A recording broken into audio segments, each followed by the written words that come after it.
You are now listening to Black Sheep Conversations. Oh, it sounds interesting. Black Sheep Conversation.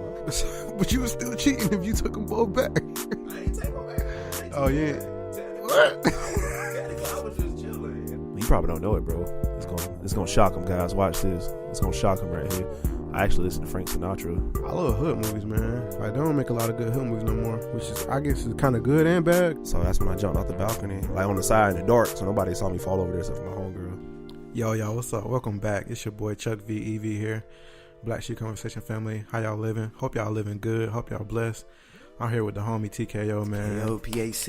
We about to bring y'all another episode, man. About to sit here and just chop it up about life and music and whatever else comes up. But how you doing, bro? Man, I'm doing great. Blessed beyond belief. That's the first thing I want to get out the way, man. Sure. I'm just doing good. Bro, that's love, man. That's love, man. I remember we did an interview for the Conversation Corner, another podcast that I'm a part of. And the one question that I always regret not asking you during the episode was, how did you get your name, TKO? So, you know. Man, I'm going to go ahead and tell y'all where it came from. Let me tell y'all what my name was going to be, though. The most generic trap name ever. It was going to be T Streets. Yeah. It was terrible, bro. But, man, it was in 9th grade, Georgia Bridgman. This is when we first got our very first group that we called Clip Clan. For those TKO fans, y'all know what I'm talking about. But it was a real young group of about 12 people. And we all came up with names. Dang, that's a lot of people, bro. It was 12 people? A lot of corny people, man. That sound like Wu-Tang Clan for real. Bad. It was, man. And, the T Streets name was just generic, man. I just couldn't feel it. So I just kind of went off base, like, I don't feel like anybody can hang with me on the track. So I'd be like, I knock out my competition. Technical knockout. So I'm like, Tristan, TKO. And it just kind of stuck. I mean, it wasn't like nothing. Oh, okay. It wasn't nothing like scientific enough. So. I got you. Nah, that's pretty fire, bro. I actually thought about that. And I think I talked to Caleb about it too. He was like, excuse me.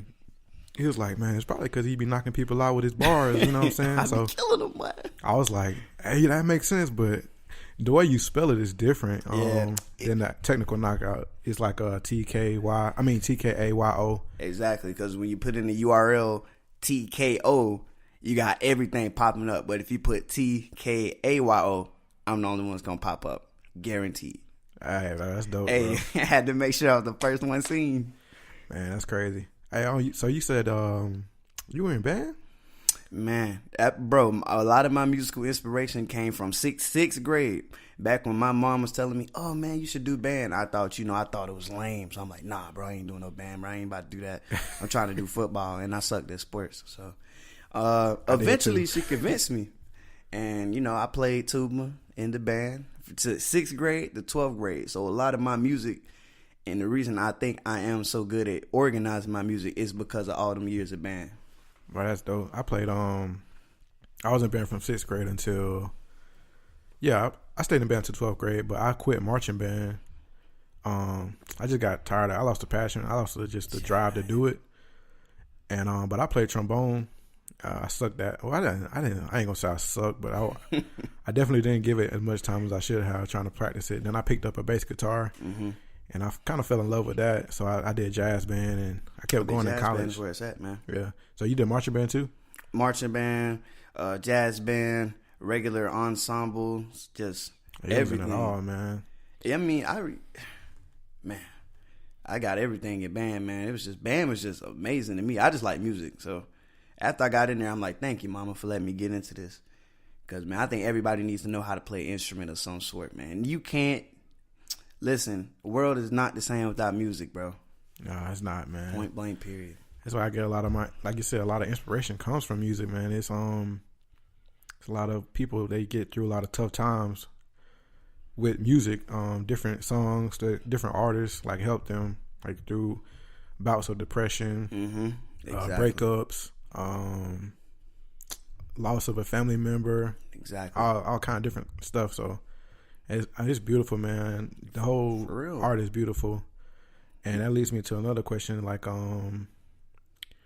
with your music, I know you're on a different tip now. You came out with Take Me As I Am, and then you came out with the project after that, New Pack City. Talk a little bit about that second project, because I want people to know like what inspired you to do that, and just how much like did it take to get that done and everything.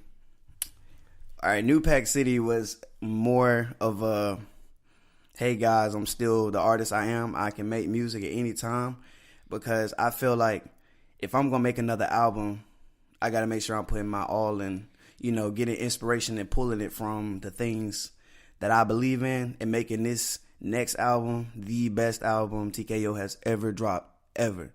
So New Pack City, a lot of people ask me, I put the cover photo. I took on a single mother and her kid, so that taught me a lot of patience and stuff like that. That's her kid on the cover photo, and I feel like I put the cover photo because nowadays music is made to separate. Music is the only time you're gonna see 50,000 people in harmony enjoying the same thing together. So I put the cover art because I'm raising a white kid, and I feel like the diversity and the unity in that cover art was just enough to make people say, okay, what TKAYO got going on under that? But I'm really big fans of New Era and stuff, and I've always, since 6th grade, I've always wanted to feature with Vontae and New Era, and I wanted everyone in New Era to collab with us, and I finally got my wish, because everybody in New Era that I wanted at the time, not saying no harsh things or anything, but that I wanted at the time are on that tape. So the tape means a lot to me, because I got the major artists, Sean Christopher, Solo Monroe, E.T., Fonte, Emore, Wody, everybody I wanted on that tape is on that tape. And that's why I like the tape. And the tape was not meant to be like, whoa, it wasn't an album. It was just a mixtape. And I wanted to give it to my fans to show them, hey, I appreciate y'all for showing so much love to my last album. I want to give y'all something free. You can get the mixtape anywhere for free. And that's how I just wanted to, that's just my token gratitude for being thankful. So. Okay. What was it like working with all different artists from, just different areas, different parts of the city, different backgrounds? What was that like, bro? Bro, that's scary. You ever been on the track with Vontae and New Era? That's some scary stuff right there. That dude can rap. E.T., it's scary, because what I like about it more is just the diversity you have, because, the whole New Era squad is just conscious. These guys are just in the books. Yeah. And, PAC is just on a different, a different grade over there. So we just kind of mix the styles together. And you just got this, it's just crazy, bro. It's just intertwined of all this different taste. And I think that's what made the tape good for me. We made crazy numbers in less than 2 months. So, DJ Chillwill hosted it and everything like that. So, it did pretty good. I liked it. What was your favorite track off of it? Oh, by far, Run It Up, man. I love that track. That's the one with CJ. Yeah, man. I like that track, bro. I was there when y'all recorded it in the studio. You took the pictures, bro, and you was there when it first got molded. Yeah, man. I like that track too, bro. It's fire, man. That's one of my favorites. The whole project is dope, man. I like that you're actually, you're doing stuff, man. You're putting out music, man. A lot of people, they sit there and say they rapping, they say they do this and that, but they don't actually put out anything. Don't put nothing out. You don't see they grind. I ain't trying to take shots at nobody. I'm just keeping it real from what I've seen. But shout out to all the artists out there that's grinding and actually, you know what I'm saying, at least trying to put out music, So that's pretty cool. Got to keep doing that. Where can you find, you can find it on SoundCloud and SoundCloud, Spinrilla, YouTube. I made it really easy to get, so just type in New Pack City. It's the only thing to spell like that. If you don't know where to find it there, go to Spinrilla, type in DJ Chillwill, type in TKAYO, and you'll find it. You should be able to find my music anywhere now, man. I'm trying to just get it in all platforms at all times. Yeah, man, definitely go check it out, man. I promise you I will not be disappointed. But taking a different turn, man, what made you want to start rapping and pursue music? Man, I done had crazy transitions. I never thought I would be the guy to be able to rap. When I first started, my very first song I ever made, I made a song called Nine Clips, which I still got on my computer to this day just to, reminisce on when I first started. I never thought I had it in me. And that was the first song we ever dropped when we was a collective. And it was the first song out of my SoundCloud to ever hit 1,000. So I'm like, man, I have some charisma about me, or an aura that attracts people to my music, because I'm not just making up stuff. This is just real life stuff. You know, it's my testimony. At the end of the day, there's someone out there that's going to look at my testimony and watch my story, and that can, you know, impact somebody's life. So I make sure when I make music is to also relate to the fans, and anybody you see is commenting on my music says the very same thing. It's not me just saying it, it's other people saying it. For sure, man. I like the aspect of, you know, whatever your lyrics are saying, they're coming from a place where you have experienced, and I feel like the best songs come from a place of experiences and what you actually gone through, Very and true. you actually speak on it. Mm-hmm. So I love that in your music. Because one song, I think, what was the song you made that was about the girl and her parents was like kind of racist and everything? Judge Us Anyway. Yeah. That song, man, yeah, I could just tell, bro. You put your heart into it, and it's dope, man. It's dope. Man, my voice even cracked when I performed that song. Yeah, the emotion was there, Like, man. there.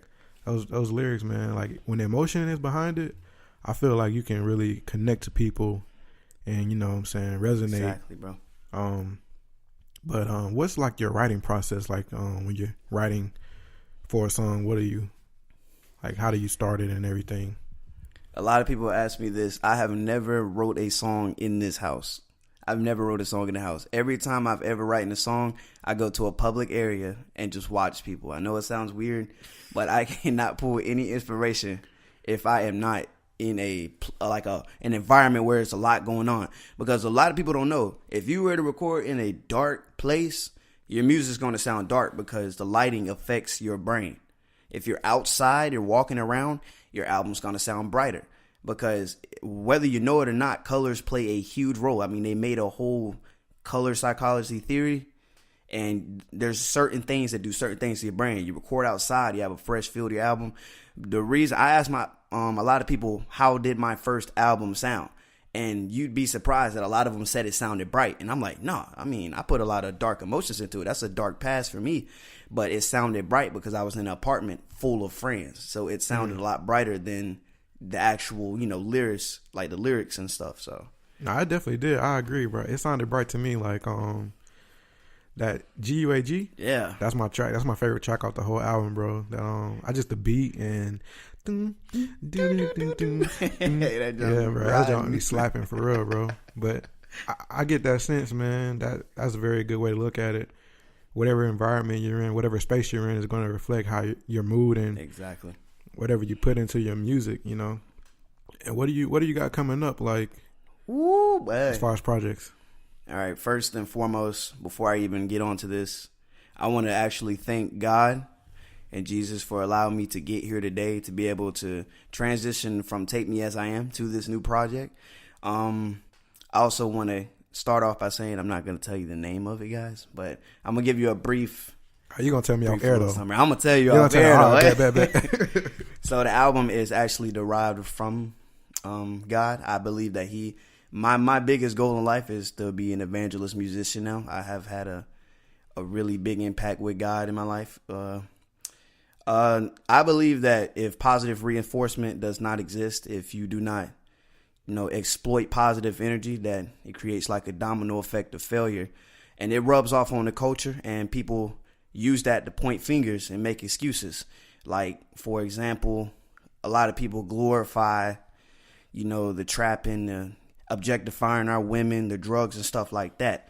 And it's not from a testimony standpoint. It's more of a, hey, I did this. That's what you need to do to get it. And then a lot of people don't understand that music releases dopamine, or the good, you know, feeling hormone in your brain.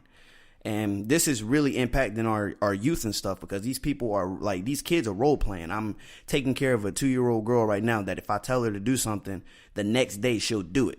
So to think that music is not affecting the culture is crazy. And I just want people to know that I'm also representing God. And the reason I've made my music sound the way that it's going to sound now is because I want to make sure I'm releasing positive energy. Yes, I am happy for Take Me As I Am, because it's a testimony of my past. So anybody looking back on that album that's going through the same thing can now see me change and now believe in themselves enough to change as well. Instead of constantly promoting, you got to do this to make it drugs, drugs. Nobody's changing. If you're not growing, then you're not going to succeed as an artist. A river flows and it always has fresh water because it's flowing. But if the water stands still for a long period of times, it grows bacteria and you can no longer drink.